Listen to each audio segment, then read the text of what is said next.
रूमच्या समोर बापरे इतकं जास्त धिंगाणा पडलं होतं की तुम्हाला तर दिसतच असेल. बाहेर पण जाता येत नव्हतं, संपूर्ण धिंगाणा झालं होतं. हे सगळं धिंगाणा पाहून तुम्हाला पण डाऊट आलाच असेल तर सांगतो. आमच्या बाजूच्या भिंतीचं काम चालू होतं, त्याच्यामुळे धिंगाणा काढले होते. आणि पण सारखं बाहेर येत होती, त्याच्यामुळे तिला डोर लावून मध्येच ठेवलं होतं. मग लगेच मी पण मध्ये आलो होतो. काम तर भरपूर होतं, बाहेर काय जाता येत नव्हतं. रूम मध्ये तर लिंब तसंच होते, काही खराब पण झाले होते. त्याच्यामुळेच लिंबू सरबत करायला घेतलं होतं. एक ग्लास हानीसाठी, एक ग्लास माझ्यासाठी. मला तर हानीचाच ग्लास आवडते, त्याच्यामुळेच मी पण हानीच्या ग्लासमध्येच पिलो होतो.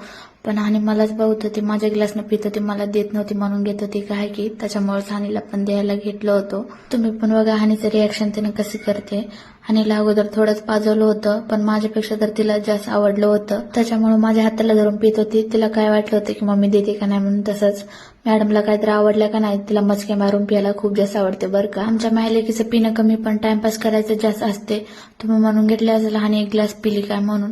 आणि एक ग्लास पित नाही बरं का, तिनं थोडंसंच पिली होती. काही माणसं पण राहतात लेकरा बाबतीत निगेटिव्ह विचार करणारे, त्यांच्यासाठी सांगितलं होतं. जाऊ द्या, मला ना अद्रक लसणचं पेस्ट मिक्सर मधून धरून घ्यायचं होतं, तेच घेतलं होतं.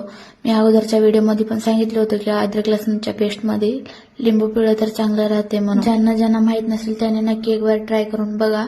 आणि त्याच्यानंतर भांडी पण लावून ठेवायचे होते, घासून तर तसं ठेवलं होतं, ते पण लावून घेतलं होतं. संपूर्ण तर काम झालं होतं. मग काय दिवसभर आता झोपायचंच राहतं.